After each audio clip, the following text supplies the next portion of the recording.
Yo, what's good? It's your boy Dot from Dot Me Now Coaching and Entertainment for coaching my links are down below. There is also a 20% off discount for my Astro Mastery course down below. Since it's Cyber Monday, I want to give you guys a discount. Shout out to Gabriel. He actually gave me this idea. That's a subscriber. So you guys could thank him for the discount. It expires at 12 a.m. Now, real quick, if you're like, oh my God, I wish I would have known, I would have saved some more money. Listen, I'm going to do this again for Christmas. So on Christmas Day, I will also drop another 20% off coupon. But for the ones that want the course right now, there is a Cyber Monday coupon down below. Now, in today's video, we will be talking about ego death, what an ego death really is, what it isn't, what it actually looks like, and things of that nature. If that sounds good to you, I would like to ask that you like this video, subscribe if you're new, and if you see the option, I would like to ask that you also hype up this video for your boy. And if there's any podcast that you want to see me on, make sure you hit up your favorite host and say getgenie.on. Without further ado, let's get into today's video. All right, so I feel like there is a few misconceptions around the ego death. So I want to clear that up for you guys, right? I have experienced what people would call an ego death a couple of times actually. So I know a decent amount about this from my own experience. First things first, we must understand what the ego actually is. I made a whole entire video about the ego, right? But to keep it simple, your ego is your character, which is first created from your sense of self, right? First, you develop a sense of self, and then from this sense of self, you form a character, right? This becomes your ego, right? Now, when people speak about ego death, sometimes people think that it means that they are going to lose their sense of self and their sense of individuality. Now, this is something that you can experience, but it doesn't mean that you'll never get your sense of self back. I've definitely had experiences where I felt like I was not an individual anymore. I had no sense of self. I kind of just felt merged with everything. Like literally. Now I can still feel at one with all things while still being aware of my own sense of self. But inside this state that I'm talking about, when it comes to having no sense of self, I literally felt like a blank slate. Like I just was just there. And like I'm aware that there's all these things outside of me, but everything literally feels like me, and I can't tell the difference between me and the things outside of me. I've experienced this from meditative states. I've experienced this on psychedelics. You know what I'm saying? So yeah, I've been sober and I've been tripping off shrooms while experiencing this stuff. You know what I'm saying? But that's not, you don't really need to have that kind of an ego death to spiritually evolve. You see, the ego death, which many people are talking about, which helps you to actually spiritually evolve, is the death to the attachment of your character. Because some people think also with an ego death that your character will completely die, which that is something that can happen in a sense, right? There are many characters which I have had in my lifetime which are essentially dead. They don't really exist. I don't act from those characters anymore. But there's still a certain sense of like me that comes from my sense of self, which is still there and has always been there since I was a child, right?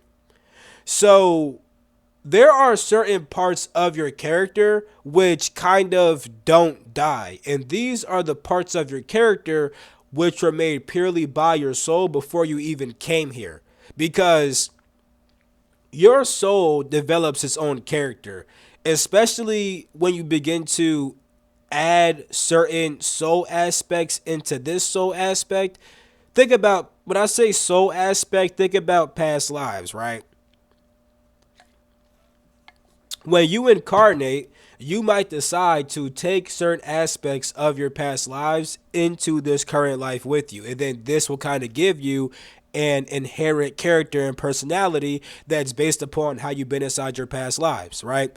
If you guys have accessed your past lives, you might see that in a lot of lifetimes, you are very similar to who you are now. Now, there can be lifetimes where you are completely different. Usually, those deal with different soul aspects from your spirit, right?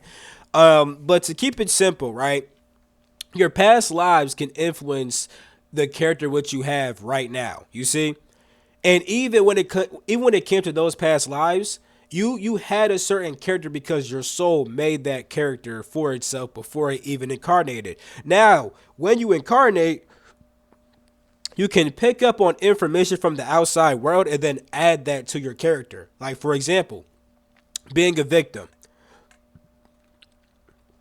I always go to that one because a lot of people develop victim mentalities on earth when their soul does not see themselves as a victim. You see?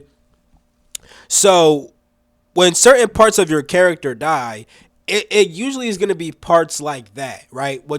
But there's certain parts of your character which kind of just don't die because they're kind of ingrained into your soul. Meanwhile, other parts of your character may die because those were never a part of your original character anyway. You see? So it's important to die to those aspects, and then it's also important to die to the attachment to the character, right? Because a lot of people are attached to their character. And when this happens, you might forget your divine nature. You mistake yourself for the character and not for the soul. Now, the character does exist inside of the domain of the soul, right? Right here, this circle over here, right? Planes 5, 4, and 3, right? This is the domain of the soul. So the soul first begins right here as an individualized focal point of awareness, right? This soul will develop information which forms the mind of the soul, and then the soul, based upon this information, decides to create a character and a form for itself that the soul can inhabit and interact with creation with. Because just interacting as a blank awareness, you know what I'm saying, it's kind of hard to do that. You're kind of just observing shit like, but you can actually have a personality when you begin to form a certain identity for yourself, right? You form a certain character and a personality which can now express itself in creation. You see?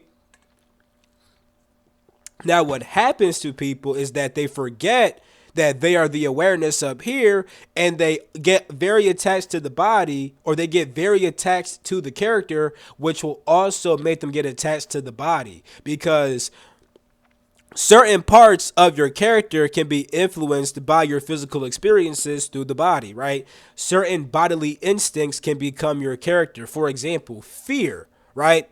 The body can experience fear, and if you identify with fear, you now become a fearful person, and now that's part of your character. You see? Now you got to die to that part of your character and also get rid of the attachment to your character, because although your character is made by your soul, when your soul forms a character outside of the physical plane, your soul is still aware that this is a character which I'm currently using to interact with creation. You see, your soul is still aware of its divine nature that is connected with the eternal spirit, right? So with all that being said, ego death sometimes can manifest in dying to your sense of self or dying to your sense of individuality, but that doesn't really have to happen. Once again, I have experienced that, but my sense of self came back at some point. You know what I'm saying? Now, there have been times where I've operated in this state of like not really having a sense of self. Like, I still had a sense of self, but it was very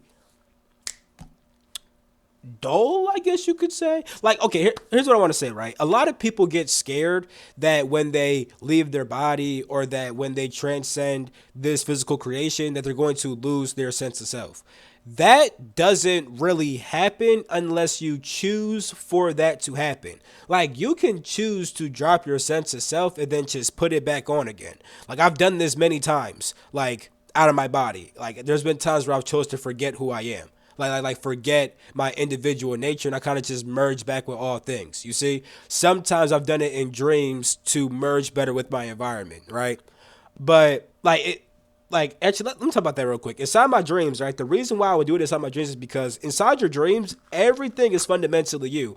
But inside your dreams, if you are very attached to your sense of self, you might miss the symbolism of everything around you. So because of that, I would choose to destroy my sense of self inside my dreams so that way I can become one with my whole entire environment and gain a better understanding of what's being shown to me inside my dreams. I have done that before, right? But back to what I was trying to say before. There have been times in my real life where I've kind of dulled my sense of self. And then when I acted inside the world, I would kind of be like a blank slate. Like, if you were talking to me, you would think that I was probably very uninterested in what you had to say, to be honest. You know what I'm saying? Um, yeah, and this is kind of like what Buddhist monks begin to talk about because a lot of monks do actually strike. Oh my God, bro. I must have gotten, my hair must have hit my eye and I got oil because my shit is cooking right now. You feel me? But, there are a lot of spiritual teachings that do kind of teach to let go of your sense of self because they feel like inside those, I'm not saying that's a bad thing, but inside of those teachings, the understanding is that your sense of self is eventually a root for suffering, which it can be in the sense that from your sense of self, you form a character and then you get attached to your character, and because you get attached to your character you forget your divine nature, right? That's kind of the sequence that they see. So for them, they're like, well, if you just get rid of your sense of self, you will always remember that you're one with all things and that you are a divine being, which there actually is truth to that. You know what I'm saying? You can go that route if you want to, but you don't have to. You can have a sense of self and still know that you're divine. Hold on, I gotta wash my eye out, bro. This shit is cooking right now. Alright, I'm back. So, like I said, you don't have to lose your sense of self to know that you're divine. Like, if you go to the spiritual plane, the fifth plane of existence, where all souls exist together and they make their own creations and they interact as souls and stuff like that. When you go there, everybody still has a sense of self, you know? Like everyone still is like, "Oh yeah, like I have a sense of self, I have a character, I have my sense of individuality, and we're just all divine beings. We're pretty much just gods and we're just doing a whole bunch of god shit together, right?" Like that's what it's like. Like when people mention like the other side, that's I'm pretty sure that's what they're mentioning when all where you have all souls that exist on that spiritual plane of existence, right? And they make their own creations and they kind of doing their own shit, right? You know what I'm saying? So yeah, that's that, right? Um but when you have those souls are not attached to their character. That is the part of ego death, which I do think that people should strive to try to experience. Losing the attachment to the character, because souls, right? Souls will have a sense of individuality, and this allows them to form a character. And they're not attached to their character, and they do not mistake themselves for their character, right? And they can always change their character if they want to. You see, sometimes souls will get certain experiences just to develop their character. You see? So I'm saying all this because the attachment to your character, that shit will cause you issues. If you get attached to your character, you forget your divine nature and you become more attached to the experience that you're having, right? And when that happens, when things go bad in your experience, you start to identify yourself with those bad things. And sometimes you even become a victim to your circumstances instead of realizing that you have the power to overcome that shit. You know what I'm saying? You just got to form your identity a bit different and change your character and then begin thinking in this new way and acting in this new way so that way you can align yourself with a better reality. But if you're attached to a certain character, you cannot shift it and change it to eventually walk inside of a better way of being and a way of living, right? So that's ego death for you. I hope I cleared up some things. I hope you guys understand this concept a bit more now. I'm in this video right here. Love you. Catch you. Peace. The freak out. You spell me. Hey.